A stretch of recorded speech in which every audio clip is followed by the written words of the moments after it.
87 pioneers walked into the Sierra Nevada mountains in 1846, chasing a golden dream of California, but a single fatal decision turned their journey into a descent into hell. They were trapped by 20 feet of snow, forced to boil animal hides into a glue-like soup, and eat their own pets just to keep their hearts beating. But as the food ran out, the silence of the mountains was broken by a much darker choice, a dread resort that has haunted American history for nearly 2 centuries. This isn't just a story of cannibalism. It is a chilling testament to human desperation and the impossible heroism of a man who carried 9 children to safety on his back through a frozen wasteland. Prepare yourself. This is the true story of the Donner Party. Imagine a silence so heavy it feels like a physical weight. High in the Sierra Nevada mountains, where the granite peaks touch the clouds, the wind whistles through the pines, with a sound that some say carries the echoes of a scream. Today, travelers look out of climate-controlled windows as they glide over the Donner Pass. But in the winter of 1846, this same landscape was a frozen tomb, a place where the American dream didn't just die, it descended into a nightmare that challenges the very definition of what it means to be human. Our story begins not with tragedy, but with a parade of prosperity. In April 1846, Springfield, Illinois, saw the departure of a wagon train unlike any other. Led by George Donner, a wealthy 60-year-old farmer, and James Fraser Reed, a successful businessman, these were not desperate refugees. They were families of means, carrying the comforts of civilization into the wild. James Reed, in his devotion to his family, had constructed a massive 2-story vehicle the locals called the Pioneer Palace Car. It featured built-in beds, a stove, and even an interior staircase so his ailing wife and elderly mother-in-law, Sarah Keyes, wouldn't have to endure the rough elements of the trail. This wagon was a masterpiece of hubris, a symbol of the belief that wealth and preparation could tame the frontier. But the frontier is indifferent to wealth. The first cracks in the dream appeared early. Sarah Keyes, 70 years old and dying of tuberculosis, passed away just weeks into the journey and was buried under a lone tree at Alcove Springs. It was a somber omen, but the party pushed on, fueled by the siren song of a young, ambitious guide named Lansford Hastings. Hastings had written a guidebook promoting a shortcut that supposedly shaved 300 to 400 miles off the trek to California. At Fort Bridger, an experienced mountain man named James Kleiman took James Reed aside. He warned him in no uncertain terms. The Hastings cutoff was a death trap, unfit for covered wagons. But Reed, blinded by the desire for speed and his own ego, ignored the veteran's advice. On the 31st of July, 1846, the Donner-Reed party turned their wagons away from the established trail and into the untracked wilderness of the Wasatch Range. This was the beginning of the end. The road Hastings promised didn't exist. Instead, the pioneers found a wall of ancient timber and jagged rock. The men were forced to become road builders, hacking through brush so thick it took them 16 days to move just 36 miles. By the time they reached the Great Salt Lake Desert, their animals were already failing. Hastings had claimed the desert was a 40-mile stretch. It was actually 80 miles of blinding salt crust and sun-baked mud. The cattle, driven mad by thirst, stampeded into the wasteland and vanished. James Reed was forced to abandon his palace car in the salt, a monument to his failed ambition.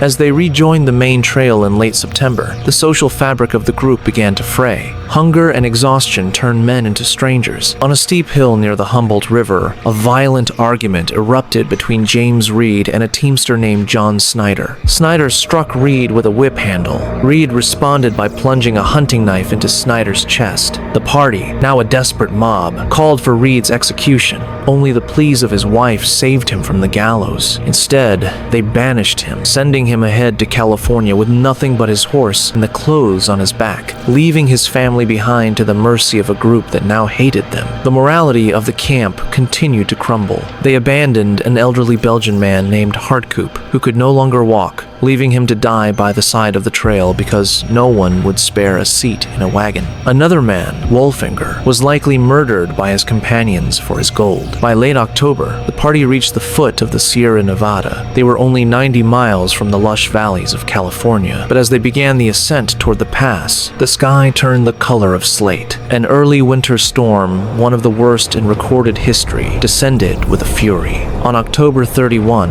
as they struggled through 5 feet of fresh powder, the trap snapped shut. The snow fell so fast they couldn't see the road. The oxen couldn't pull the wagons. They were forced to retreat to the shores of Truckee Lake, while the Donner family, delayed by a broken wagon axle, was forced to pitch tents 6 miles away at Alder Creek. Then came the silence. For 4 months, 81 people were buried alive under 20 feet of snow. The cabins at the lake were dark, windowless pits of misery. Patrick Breen, an Irish immigrant, kept a diary that remains our most chilling window into this period. He recorded the weather with a matter-of-fact coldness. Snowing fast, no hopes of finding the cattle. May God send us help. They ate the remaining oxen. Then they ate their dogs, Uno and Towser. Then they turned to the hides. They would boil the hair-covered ox skins for hours until they turned into a glue-like soup, a foul-smelling jelly that provided just enough calories to keep the heart beating, but not enough to stop the body from consuming itself. Inside the cabins, the smell of death and unwashed bodies was overwhelming. Children, in their delirium, would play games where they pretended to eat custard or pie to distract from the agonizing gnawing in their stomachs. By mid-December, the first person died of starvation, a teamster named Bayless Williams. His death broke a psychological dam. 15 of the strongest individuals, men and women, fashioned crude snowshoes and set out in a final suicidal attempt to cross the mountains. This group was called the Forlorn Hope.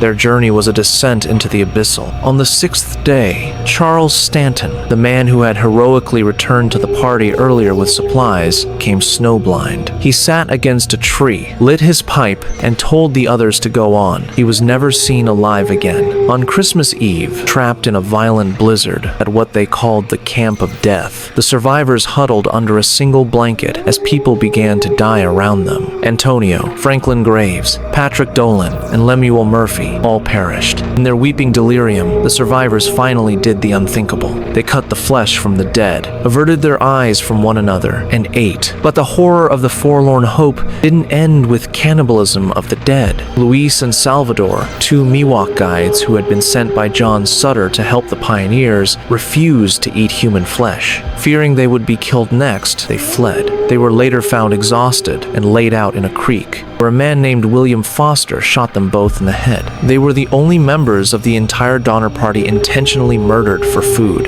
In mid-January, a skeletal William Eddy stumbled into a ranch in the Sacramento Valley, his feet leaving bloody prints in the dirt. The world finally knew. 4 relief parties were organized. First reached the lake in February. As they approached the snow-buried cabins, a woman emerged from a hole in the snow like a ghost. She looked at the rescuers and asked a question that has haunted historians for a century. Are you men from California, or do you come from heaven? The rescuers were met with scenes of carnage. At Starved Camp, they found 11 people at the bottom of a 25-foot snow pit, huddled around a fire, surrounded by the mutilated remains of their companions. It was here that one of the greatest heroes of the American West emerged, John Stark. While other rescuers argued that they could only save a few and must leave the rest to die, Stark refused. He was a man of immense strength. He would pick up 2 children, carry them a few hundred yards through the deep snow, set them down, and walk back for 2 more. He repeated this grueling cycle for miles until he had single-handedly saved 9 people, mostly children. The final relief party arrived in late April 1847. The snow was melting,